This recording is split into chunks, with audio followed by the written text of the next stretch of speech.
상반기를 마무리하고 또 하반기를 시작하면서 우리가 맥주 감사 주일로 지킵니다. 며칠 전에 금요 철야 시간에 감사가 믿음의 사람에게 얼마나 참 중요한 것인지, 감사를 우리가 풍성하게 누릴 때 얼마나 우리의 삶도 윤택하여지는지를 나누었습니다. 신앙인이라면 감사하는 것은 너무나도 당연한 것이죠. 그렇죠? 여러분, 감사가 체질이 되시고 감사가 습관이 되시고 모든 삶에 감사가 여러분의 태도가 되시기를 주님의 이름으로 축복합니다. 신앙인에게 감사는 당연한 것이죠. 불평과 불만은 신앙의 태도가 아닙니다. 오늘은 그러한 수준을 넘어서 이제 우리가 감사한 것은 당연한 것이고, 오늘 말씀을 통해 우리가 다른 누군가에게 감사의 사람이 되고 나로 인해서 다른 사람조차도 하나님 앞에 감사할 수 있는 사람이 되는, 감사를 만들어내는, 감사를 이루는 그런 사람이 되자 하는 말씀으로 오늘 말씀을 전하도록 하겠습니다. 오늘 말씀은 한 바리새인 지도자가 예수님을 자기 집에 초대하면서 시작합니다. 그런데 이 바리새인들은 겉으로는 참 예수님을 존대하는 것 같았지만 그 의도는 굉장히 악했어요. 겉으로 예수님 오셔서 우리 집에서 식사하시죠 했지만 이들은 의도를 가지고, 그것도 악한 의도를 가지고 예수님을 초대했습니다. 이들은 겉으로는 참 존경받는 사람처럼 그렇게 꾸미고 다녔지만 그 속은 변질된, 하나님이 기뻐하지 않는 그러한 종류의 사람들이었죠. 이들이 갖고 있는 의도는 크게 두 가지가 있어요. 첫 번째, 세상적인 욕심, 높아지거나 아니면 더 많은 재물을 갖거나 이런 의도가 항상 깔려 있었어요. 그리고 오늘 말씀에 보면 예수님에 대해서는 또 다른 의도가 있는데 악한 그런 적대감을 갖고 있습니다. 예수님을 모신 그 이유가 뭘까요? 예수님을 공경에 빠뜨리고 함정에 빠뜨리려고 지금 예수님을 이렇게 모시려고 하고 있습니다. 우리 누가복음 14장 1절 읽어보겠습니다. 안식일에 예수께서 한 바리새인 지도자의 집에 떡 잡수시러 들어가시니 그들이 엿보고 있더라. 아멘. 잔치상을 막 차려가지고 그 잔치상 위에 엿이 있어서 엿을 본 게 아니에요. 엿 본 게 아니고 이렇게 눈을 이렇게 긁어가지고 이렇게 본 거예요. 저기 임건민 집사님 지금 뭐 하고 있지? 이렇게 이쪽을 보고 있는데 여기 이렇게 엿보고 이게. 여러분, 엿보는 사람 되지 맙시다. 우리는 그냥 봐도 이렇게 정직하게 보면 이렇게 봐야지. 막 이렇게. 하나님이 기뻐하시는 시선이 아닐 것 같아요. 그렇죠? 순수한 마음으로 이렇게 봐야지. 왜 엿보고 있을까요? 지금 예수님이 조금이라도 실수를 하면 꼬투리를 잡아가지고 그걸 가만히 안 두려고 이 사람들이 그런 거예요. 악한 의도를 가지고. 그래서 예수님은 이들에게 한마디 하시죠. 예수님이 그 악한 함정에 빠지실 분이 아니죠. 그러니까 그들의 민낯을 막 지적을 하시는 거예요. 어떤 얘기가 앞에 나왔느냐? 너희들은 늘상 높은 자리만, 높아지고만 그것만 원하는 사람들이 아니냐. 진짜 높은 사람은 낮아지는 사람이 하나님 앞에 높임을 받는 사람이다. 이런 얘기를 하시죠. 그러면서 예수님을 보며 그 예수님을 초대한 그 악한 의도, 연약하고 불쌍한 그런 사람들을 초대해서 섬기고 그들을 베풀기는커녕 늘 의도를 가지고 계산적인 행동을 하는 그들의 실태를 예수님께서 말씀을 하십니다. 우리 12절 같이 한번 읽어보겠습니다. 또 자기를 청한 자에게 이르시되 내가 점심이나 저녁이나 베풀거든 벗이나 형제나 친척이나 부한 이웃을 청하지 말라. 두렵건대 그 사람들이 너를 도로 청하여 내게 갚음이 될까 하노라. 아멘. 이 사람들은 정말 이 돈 계산에 빠른 사람이어서 철저히 계산된 행동을 합니다. 누구에게 밥 한 끼를 대접하고 뭔가를 제공을 했다면 여기 있는 것처럼 늘 그것을 어떻게 되돌려 받을 것인가, 내가 조금 주고 더 많이 받을 것인가. 그러다 보니까 이 사람들은 관심이 어디 있어요? 가난한 자들이 아니라 돈 있는 사람, 힘 있는 사람, 잔치에 초대를 했을 때 그 사람 때문에 내가 더 대단한 사람인 것처럼 보이도록 그렇게 능력 있는 사람들에게만 관심이 있었습니다. 그리고 그렇게 베푼 것은 반드시 자기가 되돌려 받고자 하는 그런 계산적인 사람이었습니다. 그런데 예수님은 그들에게 완전히 그들의 상식을 뒤엎는 얘기를 하시는 거죠. 부유한 사람들을 너희들이 초대하지 말아라. 그런데 그 이유는 더 이상해요. 도로 갚을 거니까 그런 사람 초대하지 마라. 그들은 도로 받기 위해서 초대를 하는데 예수님은 정반대의 얘기를 하시죠. 상식을 뒤엎는 말입니다. 그것을 들은 그 바리새인들이 어떻게 생각했을까요?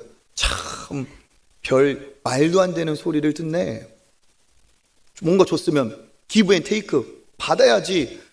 되돌려 받을 만한 사람에게 베풀어야지. 무슨 되돌려 받지도 못한 사람에게 베풀라고? 말도 안 되는 소리야. 그것은 어리석은 거야. 계산이 빨라야지. 그건 바보 같은 짓이야. 그 사람들이 이렇게 생각한 거예요. 그런데 예수님은 그렇게 하지 말라는 거죠. 반대로 도로 가품이 있을 사람에게는 베풀지 말아라. 그런 사람이 아니다. 그리고 예수님은 뭐라고 말씀하시느냐? 부유한 이웃이 아닌 너희들이 환대할 진짜 VIP는 따로 있다 얘기를 하시죠. 우리 13절 한번 읽어보겠습니다. 잔치를 베풀거든 차라리 가난한 자들과 몸 불편한 자들과 저는 자들과 맹인들을 청하라. 아멘. 누구를 차라리 청하라고요?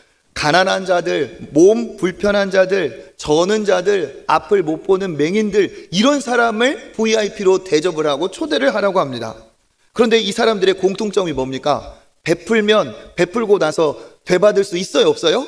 없어요. 가난한 자들, 자기 힘으로 생계가 어려운 그런 사람입니다. 이러한 사람들을 예수님은 뭐라고 말씀하시냐? 더 초대하기에 적합한 사람이다. 이들은 반대죠. 이 사람들은 부적격이야. 절대로 데려와서는 안 돼. 우리의 품격이 떨어져. 아무리 줘봤자 저 사람들은 갚을 능력도 되지 않아. 허비야, 낭비야. 예수님은 뭐라고 말씀하시느냐? 아니다. 그들이 더 초대해야 될 사람이다. 더 이상한 얘기를 합니다. 더 이상한 얘기. 왜? 그들이 너희에게 복이 될 수도 있다. 그 다음 14절의 상반절 읽어보겠습니다. 그리하면 그들이 갚을 것이 없으므로 내게 복이 되리니. 아멘. 갚을 것이 없으므로. 이건 사실이니까. 그런데 말도 안 되는, 그들의 입장에서는 정말 말도 안 되는 얘기를 예수님이 하신 거예요. 갚을 것이 없으므로 복이 된다. 말이 안 돼요. 갚을 것이 있어야 가져와야 내게 복이 된다고 생각을 하는데 예수님은 갚을 것 없는 사람이 너희에게 오히려 복이 된다. 그러니까 그들에게 너희가 베풀었을 때 없어지는 것이 너희 눈에 볼 때 허비되고 손해보는 것처럼 보이는 것이 오히려 너희에게는 복이 될 것이다. 예수님이 왜 이런 얘기를 하셨을까요? 그 다음에 이유가 나오죠. 하반절 읽어보겠습니다. 이는 의인들의 부활 시에 내가 갚음을 받겠음이라 하시더라. 아멘. 언제? 의인들의 부활 시에. 그러니까 이건 언제인가요? 이 땅에서의 삶이 아니고 어떻게 합니까? 이제 하나님께서 영원한 생명을 주셔서 실제로 영생의 자리에 들어갔을 때 영원한 그곳에서 어떻게 하신다고요? 너희들이 반드시 갚음을 받겠다. 누가 갚아주신다는 겁니까? 하나님이 갚아주신다는 거예요. 하나님이 너희에게 영원한 생명을 주시는 것도 모자라서 너희들이 그렇게 되돌려 받지 못하고 베풀고 그들에게 나누고 그렇게 다 섬긴 것을 누구는 기억하시고 하나님은 기억하시고 그것을 어떻게 하신다? 부활의 때에 반드시 너희에게 갚음을 내가 주겠다. 이건 놀라운 반전입니다. 이 세상에서 봤을 때는 사라지고 없어지고 그들의 계산과 마찬가지로 어리석은 선택일지 모르겠어요. 그런데 완전 반전이죠. 뭡니까? 하나님이 그것을 기억하고 계시다가 어떻게 하신다는 거예요? 반드시 갚아주신다는 거예요. 왜 그럴까요? 하나님은 부하고 능력 있는 사람도 사랑하시지만 하나님은 더 아픈 손가락 같은 그렇게 먹을 것이 없는 오늘 하루 먹고 내일이 대안이 없는 그러한 연약한 자들, 그러한 궁핍한 자들, 그러한 몸이 불편한 사람들을 하나님은 어떻게 보신다는 거죠? 긍휼히 여기시고 안타깝게 여기신다는 거예요. 하나님은 그들을 돕기 원하시는 분이고 하나님은 그들에게 은혜를 베풀어 주시기를 원하시는 그들의 아버지가 되시는 거죠. 그러니까 그들에게 베푼 것을 하나님은 그냥 두지 않는다는 겁니다. 기억하고 있다가 그 기억한 대로 부활의 영원한 때에 영원한 상으로 갚아주신다 얘기하고 있습니다. 그래서 그 연약한 자들을 얼마나 하나님이 사랑하시는지 지극히 작은 자 그 하나에게 한 것이 곧 내게 한 것이다 얘기하고 계세요. 마태복음 25장 40절 읽어보겠습니다. 임금이 대답하여 이르시되 내가 진실로 너희에게 이르노니 너희가 여기 내 형제 중에 지극히 작은 자 하나에게 한 것이 곧 내게 한 것이니라 하시고 아멘. 누구에게 한 것이? 지극히 작은 자 하나에게 한 것이 곧 내게 한 것이다. 그들이 누구니까? 나의 자녀이니까 그들에게 한 것이 내게 한 것이다 얘기하고 있어요. 우리 집에서 제일 작은 자는 우리 집 막내예요. 지나가다가 우리 집 막내를 이렇게 보신 적이 있을 거예요, 그죠? 그러다가 이렇게 예를 들어서 아이고, 내가 아는 저 아이구나. 야, 일로 와. 여기 편의점 가서 날 더운데 아이스크림 하나 사줄게. 사주셨어요. 어떤 권사님이 사주셨을 수도 있고 집사님이 사주셨을 수도 있어요. 저 사준 거 아니고. 근데 집에 와서 얘기를 하겠죠. 아빠, 오늘 가는데 그 어떤 집사님이 어떤 권사님이 나 아이스크림 사줘서 너무 좋았어. 그러면 제가 어떻게 반응할까요? 그래, 축하한다. 그럴 수도 있지 뭐. 이럴까요? 제가 부모인 이상 어떻게 반응할까요? 그래? 그분 어떻게 생겼어? 그분 이름 뭐라고 하셔? 몰라. 근데 머리는 파마머리, 안경 쓰고 막 이렇게 물어볼 거 아니에요. 그러면 이분이 맞아? 그 권사님이었구나. 그 집사님 장로님이었구나. 알게 되면 제가 어떻게 반응할까요? 나는 안 사주고. 이럴까요? 아니에요. 아이고, 그 작은 애 하나를 기억하고 이렇게 아이스크림 하나 사준 거 진짜 고맙다. 내가 그 집사님 정말 기억하고 고맙다고 해야겠다. 만약에 저한테 아이스크림 사줘 보세요. 감사합니다. 제가 그럴까요?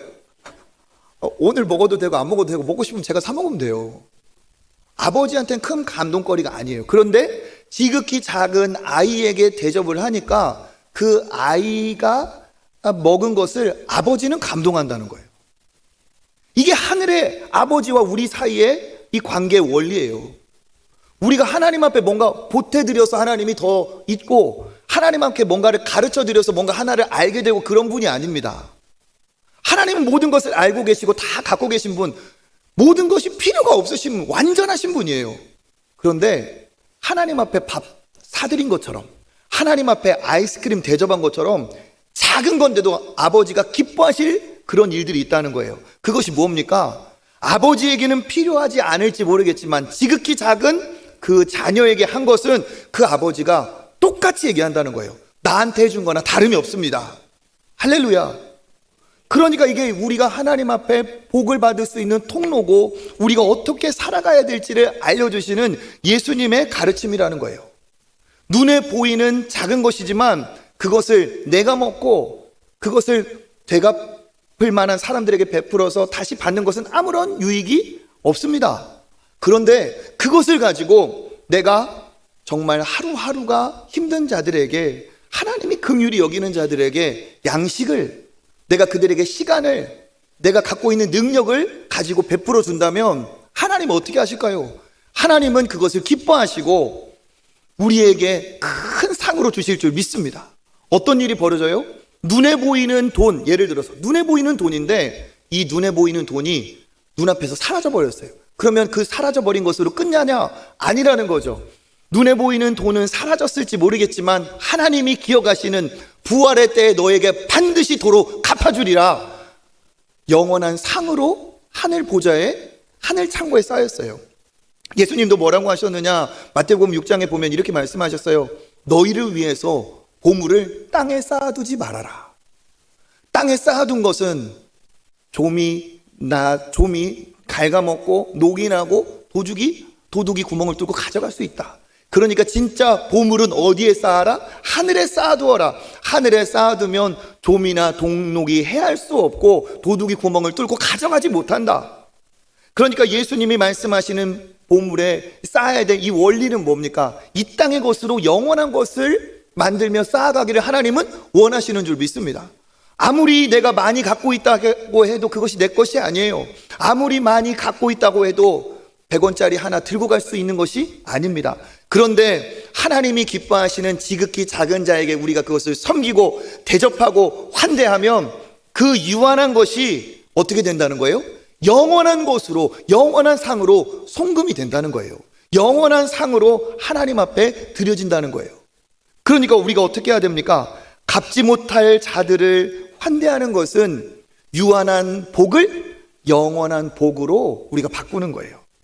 이건 우리에게 어마어마한 횡재입니다.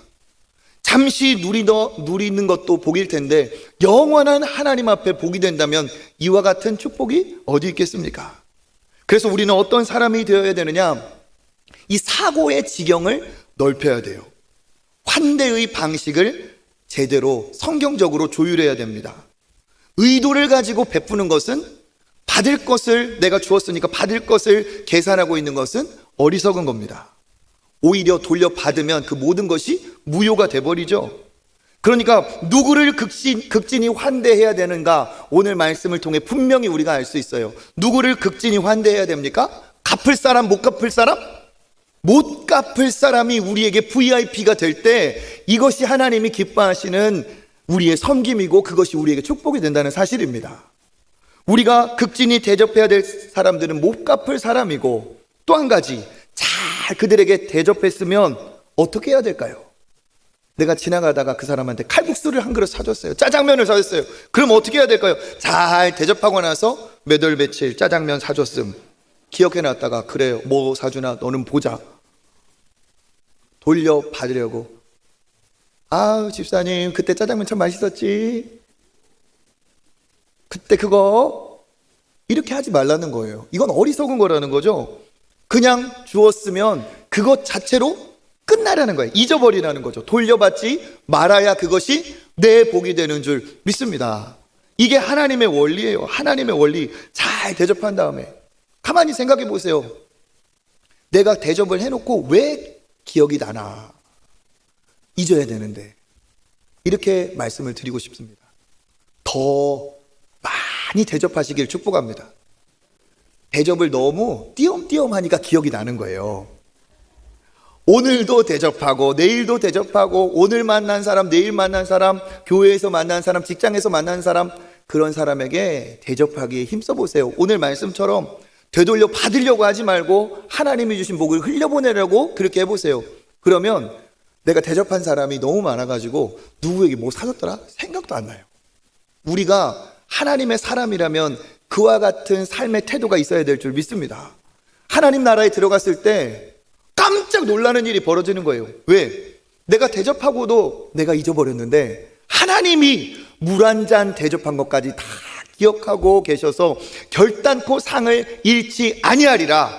그 약속의 말씀대로 하나님의 나라에 어마어마한 축복의 상이 내게 쌓여 있을 수 있습니다. 그러니까 우리는 더 생각해야 된다는 거죠.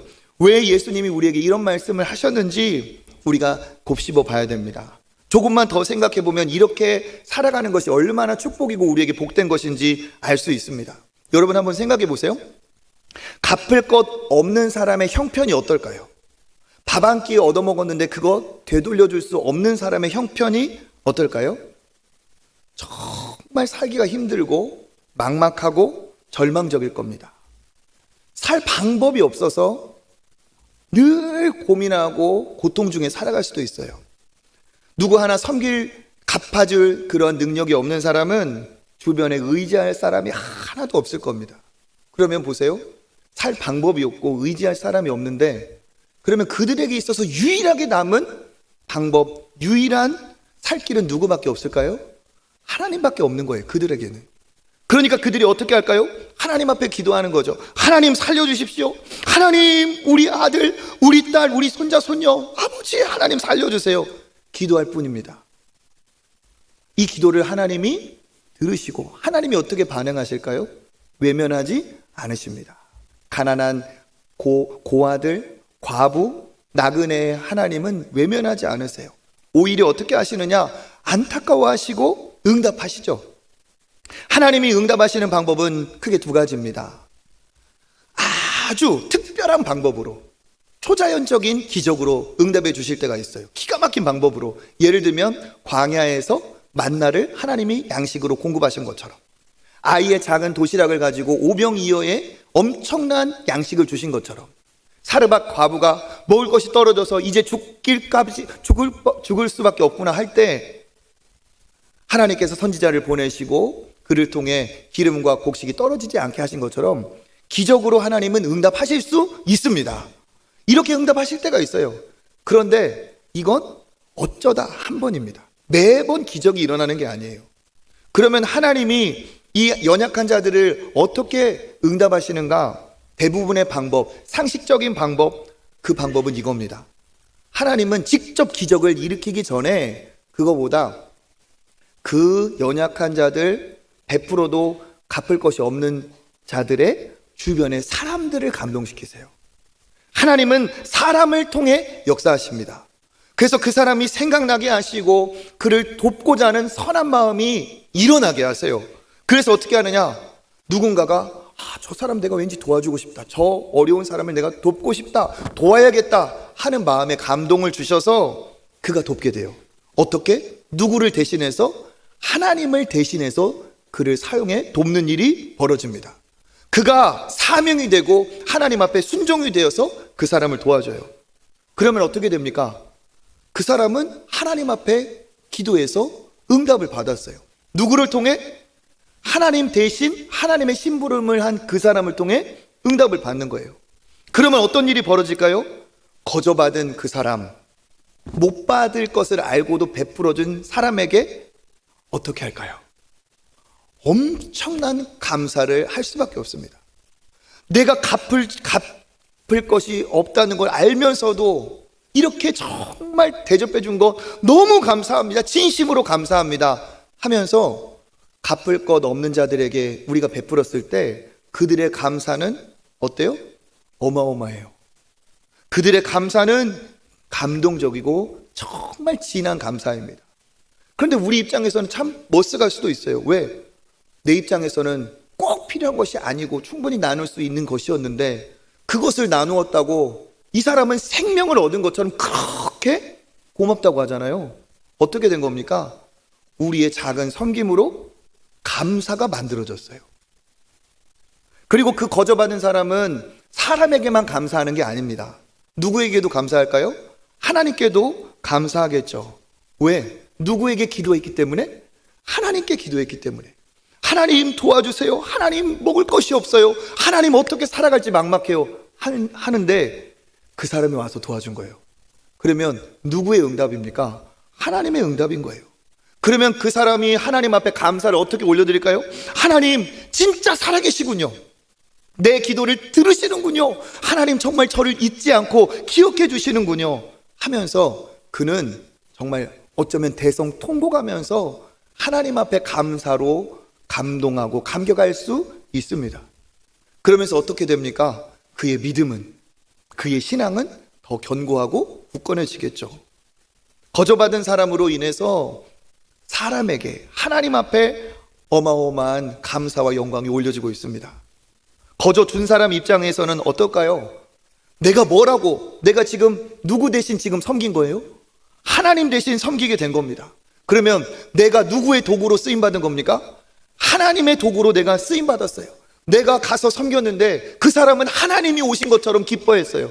내가 하나님의 도구가 되고 하나님의 손이 되고 하나님의 대사, 하나님의 사절단 노릇을 한 겁니다.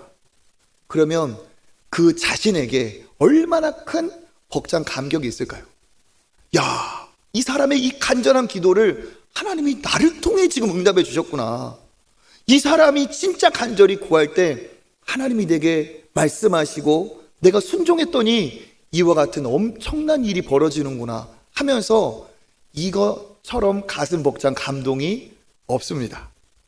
나의 순종과 헌신과 환대가 그에게는 하나님의 살아계심을 증명하는 증거가 되어버렸어요. 내 베품과 내 나눔이 그에게는 하나님의 응답이 되어버렸어요. 내가 하나님의 살아계신 증인이 되어버렸습니다. 그러면서 어떻게 돼요? 하나님께 영광이 올려지는 거죠. 이것을 보시는 하나님은 어떠실까요?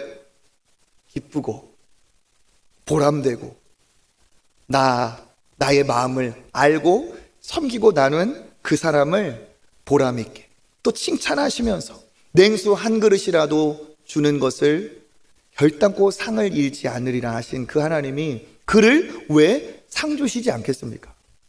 내 손에서는 물질이 나가고 내 수고가 나갔을지 모르겠지만 사라진 게 아니라는 거예요. 아버지는 기억하시고 반드시 상을 갚아주시는 줄 믿습니다. 그러니까 하나님이 원하시는 사람은 누굽니까? 하나님의 마음을 아는 사람, 그리고 하나님의 마음을 알고 그렇게 갚을 것이 없는 사람에게 기꺼이 내어주고 계산하지 않고 순종하는 사람, 그 사람을 하나님께서 기뻐하시는 줄 믿습니다. 제가 예를 들어서 우리 교회 일이니까 말씀을 드려볼게요. 이번에 우리가 착한 헌금으로 이렇게 해서 연약한 교회, 도움이 필요한 교회 돕자고 했어요. 우리가 선교 헌금은 또 선교지로 계속 정기적으로 나가지만 그렇게 우리가 헌금한 돈이 있었어요. 그죠? 그래서 몇 교회를 섬기고자 했는데 우리 장로님들과 함께 방문을 했습니다. 이 교회 사진 한번 보여드릴게요. 여기 있는 시골 교회예요. 목사님이 이제 60세 되셨어요. 그런데 됐습니다. 이 목사님이 몸이 좀 불편하세요. 이게 대장암 수술을 하셨어요. 그래서 회복은 되셨지만 그럼에도 불구하고 그 동네에서는 제일 젊은 목사님이에요. 그러니까 이분이 어르신들을 그렇게 섬기면서 나중에 천국 가기 전까지 모시고 섬기고 복음 전하는 게 이분의 목표예요. 그렇게 잘 섬겼어요. 그런데 이 교회 어르신들의 발 역할을 하는 게 뭡니까? 그 교회 자동차예요. 차가 필요해서 어찌어찌 해서 중고차 하나를 구하셔서 그걸 가지고 어르신들 모시고 또 교회 안 다니시는 분들은 전도해야 되니까 병원도 모시고 다니고 이런 일을 하셨겠죠. 그러다가 어떻게 됐냐? 이게 중고차다 보니까 어때요? 고장이 났어요. 근데 고장이 좀 심각해요. 어디에 났냐? 엔진이 나가버렸어. 껍데기만 멀쩡하면 뭐예요? 엔진이 나가는데 이게 견적을 보니까 450만 원 정도 나왔대요. 그러니까 이 목사님이 너무 이제 감당할 수 있는 돈이 아니니까 너무 이제 힘든 거예요. 일단은 갖고 있는 수중의 돈을 다 모아가지고 외상으로 하고 차는 갖고 왔어요. 하나님 앞에 기도한 거예요. 근데 이 목사님이 말씀하신 것처럼 수술했기 때문에 장이 예민하니까 이렇게 신호가 오면 막 급하게 화장실에 가야 되는 그런 상황이에요. 그러니까 이분이 주일에는 하루 종일 물 한 모금도 먹지 않고 자기가 실수하거나 자기에게 어려움이 생길까봐 매 주일마다 금식하면서 그렇게 어르신들을 나르는 이 목사님. 그러니까 어려운 거예요. 하나님 앞에 기도했대요. 하나님, 방법이 없습니다. 방법이 없어. 하나님 도와주세요. 기도했어요. 그런데 어느 교회에서 연락이 왔어요. 우리 교회가 좀 목사님 돕고 싶은데 한 400만 원 정도 섬기고 싶습니다. 연락이 온 거예요. 그래서 보여주세요. 그래서 그 사진, 증정하는 사진. 네. 어느 교회에서 연락이 왔어요? 그 이름도 유명하다, 대단하다. 초청교회에서 연락이 왔어요. 그래서 우리 장로님들하고 가서 증정을 했어요. 얼마? 400만 원. 그러니까 어떻게 된 거예요? 자동차 엔진값이 싹 끝났어요. 할렐루야. 그러면 생각해 보세요. 이 목사님은 일단 우리에게 너무 고맙다고 이렇게 감사를 표현했어요. 초청교회 감사합니다. 성도님들 다 감사합니다. 목사님, 장로님 감사합니다. 근데 이 얘기를 듣는데 이렇게 생각해요. 우리가 뭐라고? 하나님이 우리를 사용해 주신 것이 감사하지. 그런데 이분은 더 큰 감사, 더 큰 감동을 받는 거예요. 누구 살아계시는구나? 하나님 살아계시구나. 하나님 일하고 계시구나. 하나님이 내가 이렇게 기도했더니 저 교회를 통해서도 나의 기도를 들으시고 응답하시는구나. 이렇게 하니까 하나님이, 이걸 보시는 하나님이 얼마나 영광을 받으십니까? 그러니까 하나님이 뭐라고 말씀하시느냐?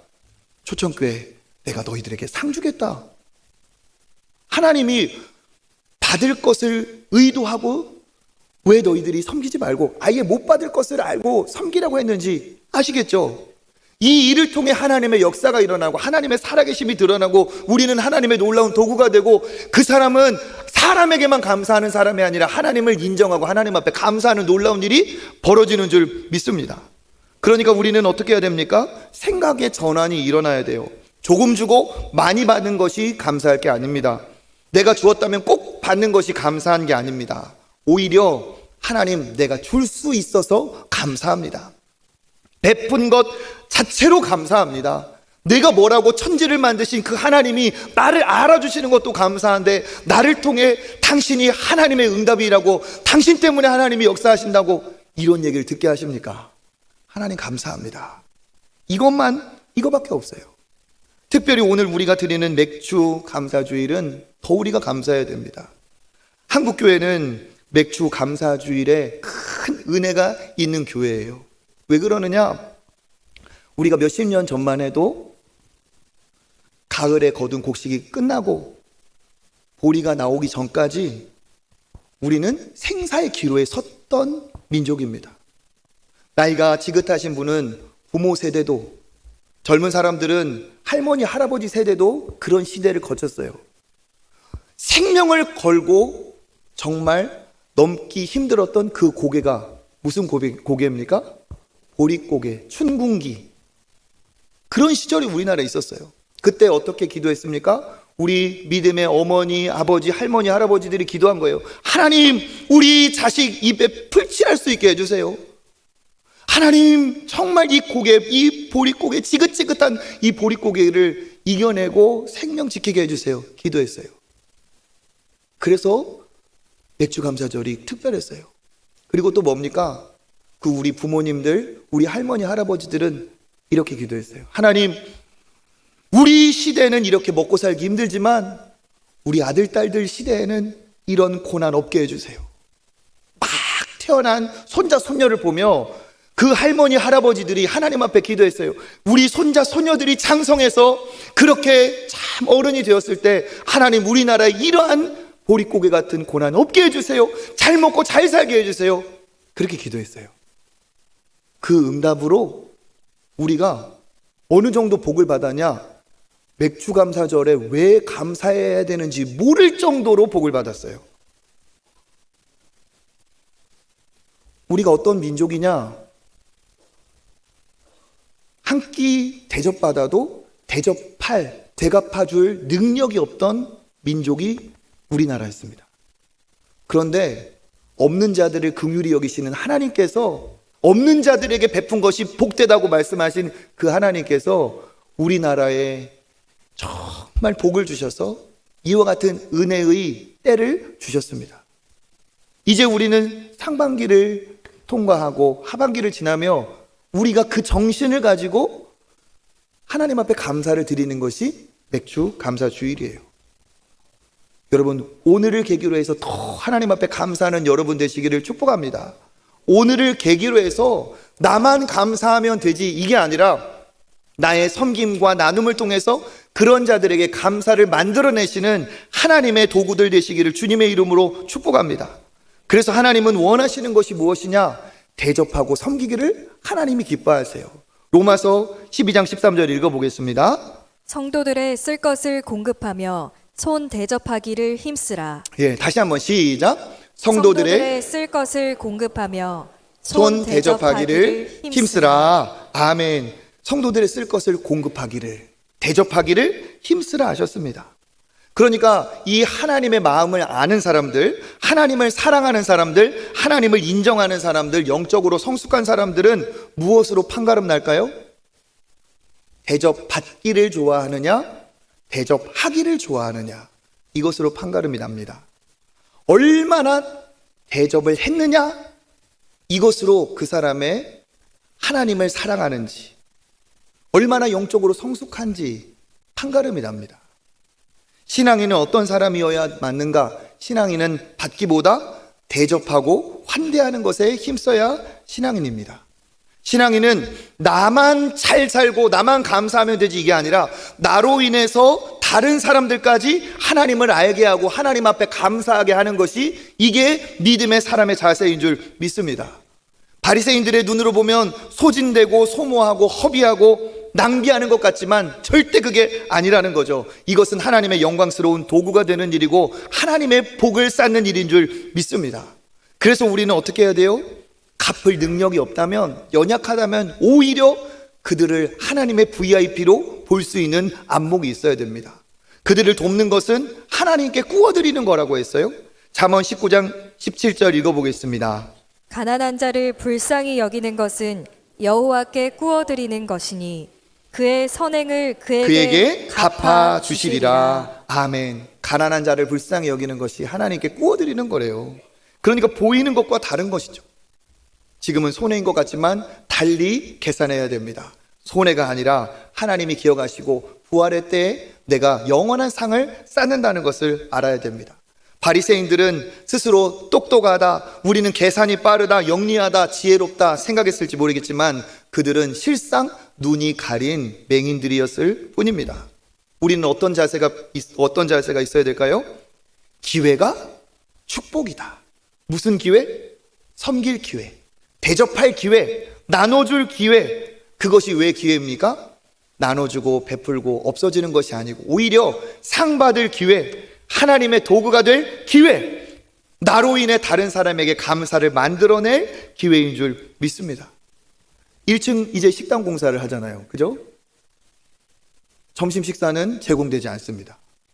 그러면 이렇게 생각할 수 있어요.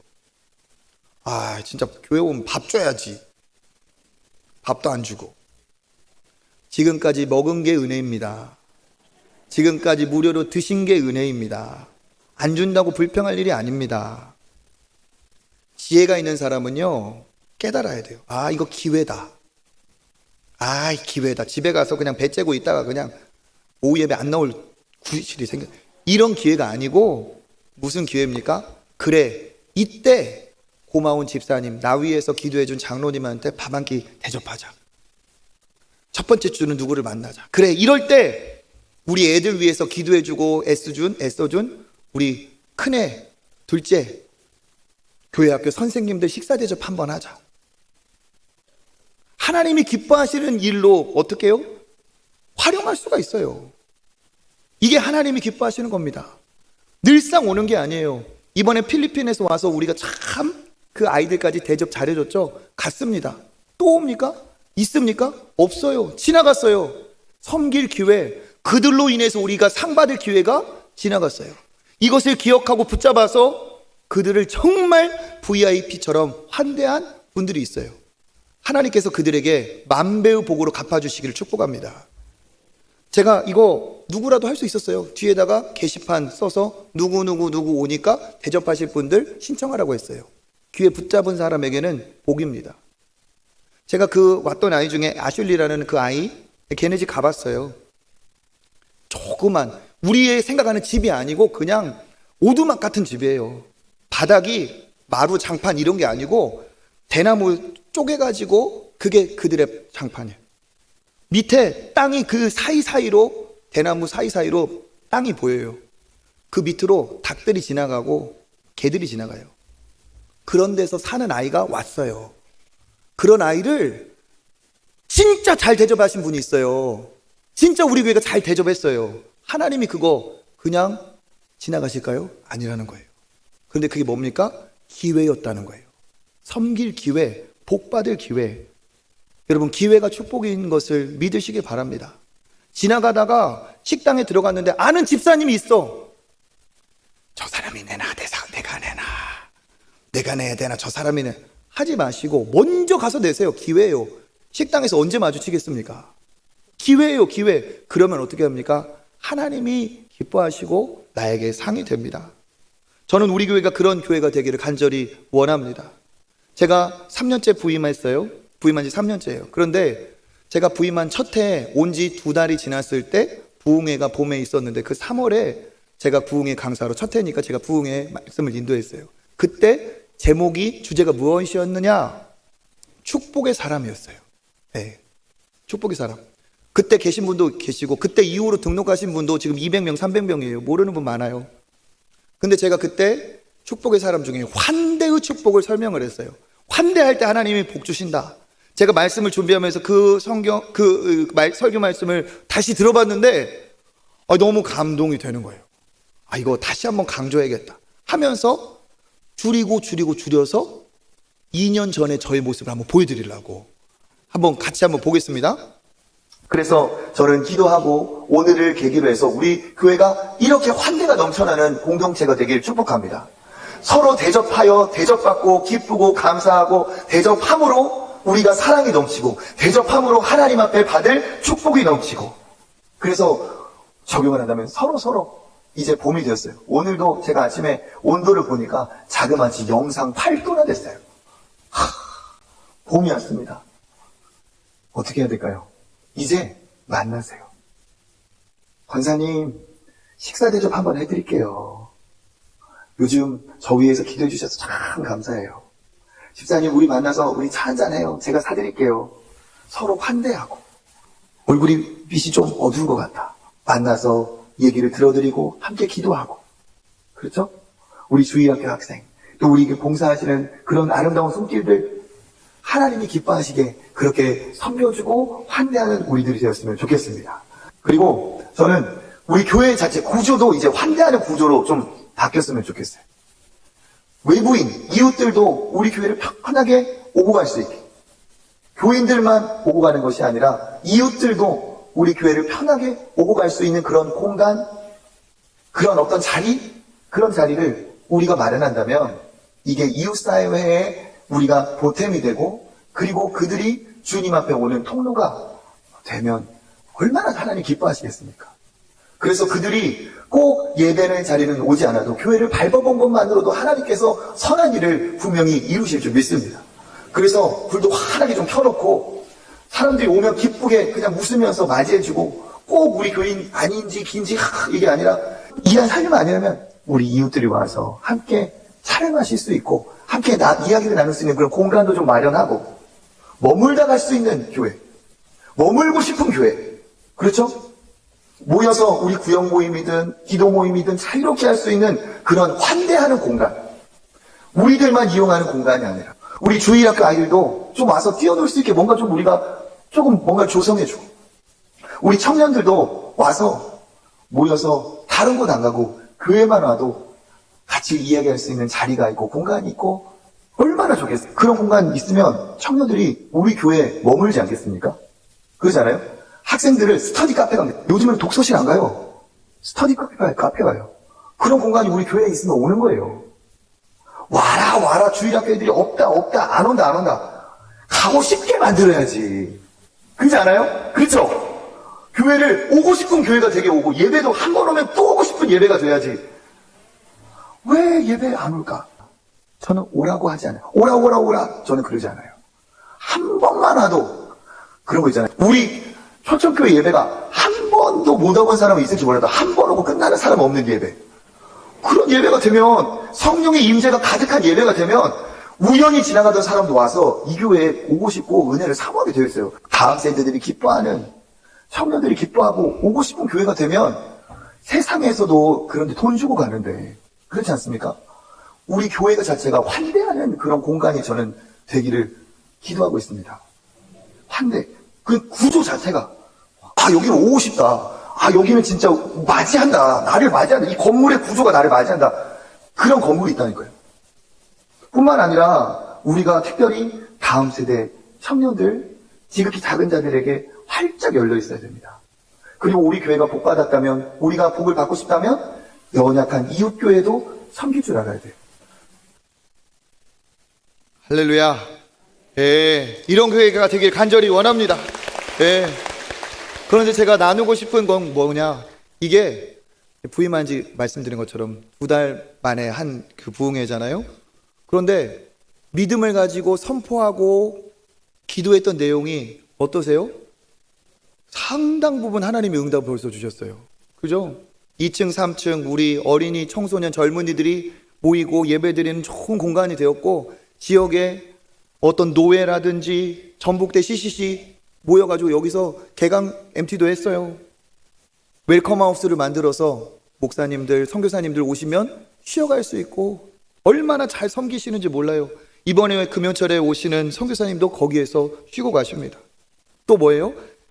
샬롬 카페도 그거 만들었어요. 거기도 그냥 문을 만들어서 활짝 열어버렸어요. 누구든 들어올 수 있게. 그죠? 우리 젊은 여성들, 아이들 케어하는 엄마들 위해서 수유실도 만들고 화장실도 만들고 쾌적하고 얼마나 하나님께서 은혜를 주셨습니까? 2년, 3년 만에 하나님께서 얼마나 우리 교회를 사랑하시고 응답을 하시는지를 느낄 수가 있었어요. 여러분 느껴지죠? 그러니까 우리가 뭐예요? 얼굴도 방긋 웃으면서 환대하지만 이 공간이 누구든 이웃이 어떤 사람이든 불신자든 누구든 다 와서 교회 문턱을 넘어 그렇게 함께 할 수 있는 이 공간이 된다는 게 얼마나 기쁜지 모르겠습니다. 우리만 감사할 게 아니라 함께 나눔으로써 감사가 만들어지는 그런 공간, 감사를 만들어내는 그런 성도들 되시기를 축복합니다. 타교회 이제 1층 리모델링을 앞두고 제가 유명한 교회 요즘 핫하다 해서 의정부에 있는 한 교회를 갔다 왔어요. 거기 보니까 교육관을 새로 지으면서 한 층 전체를 그렇게 이웃이 함께 할 수 있는 카페 공간으로 만들었어요. 그래서 거기 보니까 젊은 사람들이 많아요. 한번 보겠습니다.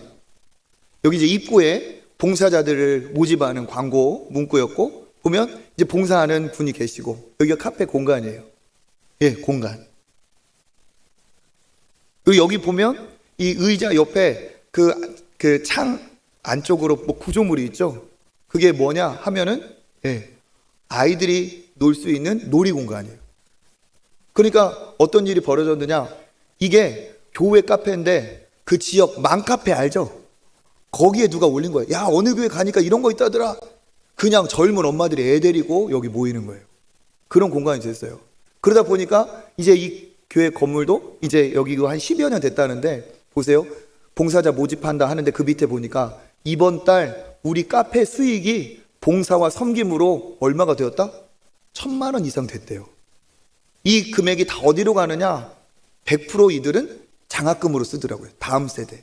그래서 모든 것이 은혜입니다. 몇 년도에 몇 명을 도왔고 이렇게 해서, 다음 사진 보실래요? 여러분의 사랑으로 다음 세대를 세워나갑니다 하면서 그 도움받고 공부해서 잘 자란 그 아이들의 이름이 빽빽빽빽하게 써 있어요. 얼마나 복됩니까? 아름답습니까? 그리고 제가 사역했던 교회니까 잘 알기 때문에 소개를 드려요. 국민일보에 난 기사입니다. 새로난 카페 2022년도에 누적 기부, 사회 기부액이 20억이에요. 20억. 모든 금액을 그 지역사회로, 그 지역에 있는 학교 장학금으로, 그 청소년 사역을 위해서, 심지어 6.25 참전용사 접대하고 그들을 섬기는 것까지 전부 지역을 위해 흘려보내고 있어요. 이런 교회도 여러분 됐습니다. 이런 교회도 있어요. 그런데 생각해 보세요. 우리 교회는 저렇게 못하겠죠? 메롱. 우리는 할 수 없겠지?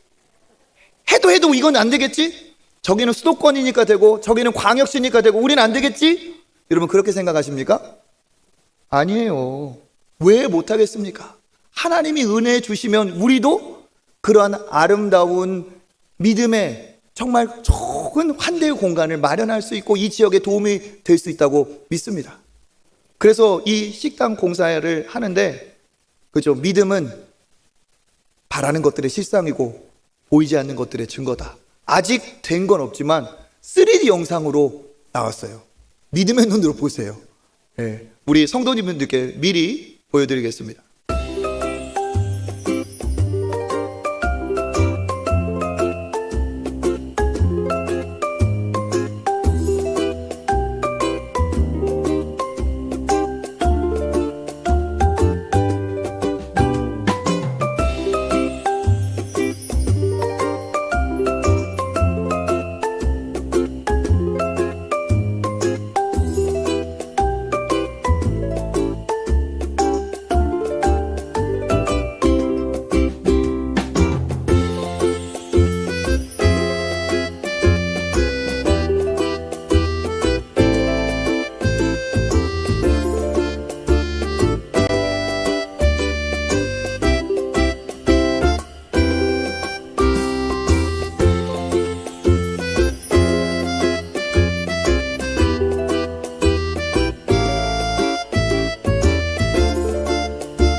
여기까지입니다.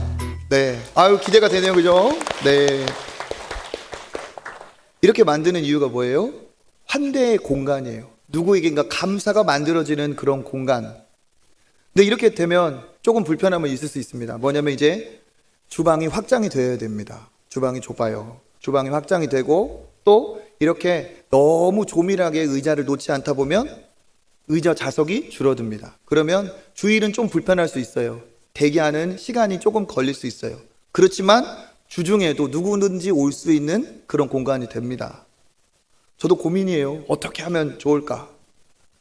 그러다가 이제 한 가지 대안과 솔직히 또 손 댈 필요도 있으니까 지하 공간을 우리가 쾌적하게 습을 완전 제거한다면은 거기에서 다리가 계단 올라내리는데 불편함 없는 분들은 거기에서 식당으로 사용을 하고 주중에 또 모임의 공간으로 사용할 수도 있어요.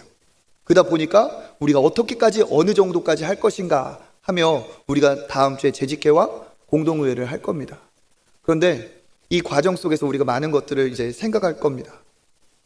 지금까지는 우리가 교회가 그렇게 크지 않은 교회였기 때문에 무료로 식사를 할 수 있었고 누군가 와서 섬길 수 있었어요. 그런데 앞으로 교회가 점점 더 하나님께서 은혜를 주시면 이제는 와서 봉사할 젊은 사람들 그런 분들도 쉽지 않고요. 요즘 대세는 식당 교회를 없애는 상황이에요. 섬길 사람이 없으니까. 아니면 식권을 발행을 해서 직원을 두든지 여러 가지 대안들이 있습니다. 그런데 그 과정에서 우리가 이제 어떻게 할 것인가 이 방향을 설정해야 돼요. 근데 지금은 그런 것보다 이제 이 깨끗하게 하는 것을 어디까지 할 것인가. 그래서 우리 이제 공동의회를 할 건데 저는 그렇게 생각해요. 우리가 정말 이왕 마음 먹은 거, 저 건물이 2002년 월드컵보다 먼저 지어진 거 아시죠? 이제 깨끗하게 할 때가 됐다. 언제 또 우리가 손대겠나? 하나님이 여기에 있으라 할 때까지는 그래도 하고 하나님이 은혜를 주시면 또 무슨 계획이 있다 할지라도 그렇게 하는 것이 좋지 않을까. 이곳에 정말 하나님이 기뻐하시는 활짝 열린 공간이 일어나기를 간절히 원합니다. 우리가 지금까지 정말 하나님의 은혜로 이곳에서 은혜를 누렸어요. 새로운 도약이 필요한 시기이기도 합니다. 어떻게 빌립보 교회가 세워졌는가? 빌립보 교회는 하나님께서 기뻐하시는 사도 바울이 가서 루디아라는 여인이 큰 은혜를 받고 뭐라고 했어요? 우리 집으로 오세요. 우리 집을 활짝 열겠습니다. 우리 집에서 예배드리고 우리 집으로 모여서 함께 합시다. 그러면서 빌립보 교회가 생겼어요. 사도행전 16장 15절 마지막으로 읽어보겠습니다. 그와 그 집이 다 세례를 받고 우리에게 청하여 이르되 만일 나를 주 믿는 자로 알거든 내 집에 들어와 유하라 하고 강권하여 머물게 하니라. 아멘. 내 집을 열 테니까 강권하여서 내 집을 열 테니까 들어와 유하십시오. 그래서 어떻게 됩니까? 거기에서 빌립보 교회가 생겨났어요. 우리 교회도 마찬가지입니다. 활짝 열어서 이웃들이 우리 교회 안에 많이 올 때 우리 교회가 더 하나님의 기쁨이 되는 공동체가 될 줄 믿습니다. 신앙인에게 감사는 당연합니다. 그런데 우리가 그 수준에 멈추지 않고 우리로 인해서 다른 사람들이 감사할 수 있도록 감사를 만들어내는 저와 여러분이 되시기를 간절히 원합니다. 나의 삶이, 우리의 공간이 누구에게는 감사가 되고 감사의 공간이 감사의 이유가 되기를 원합니다. 그러면 하나님께서 우리에게 더 큰 감사를 주시고 더 큰 영원한 감사를 주실 줄 믿습니다. 저렇게 하려면 많은 돈이 들 텐데 기도하시면 돼요. 기도하시면 하나님 은혜 주세요. 그리고 별도로 작정 뭐 이런 거 없습니다. 저 정도는 그냥 여러분 하나님께서 주신 은혜에 따라서 10의 1조 잘 내시면 하나님께서 그 안에서 다 해결하십니다. 특별히 하나님 앞에서 더 큰 복을 받으셔서 더 하나님 앞에 영광을 돌리시는 저와 여러분 되시기를 주님의 이름으로 축복합니다.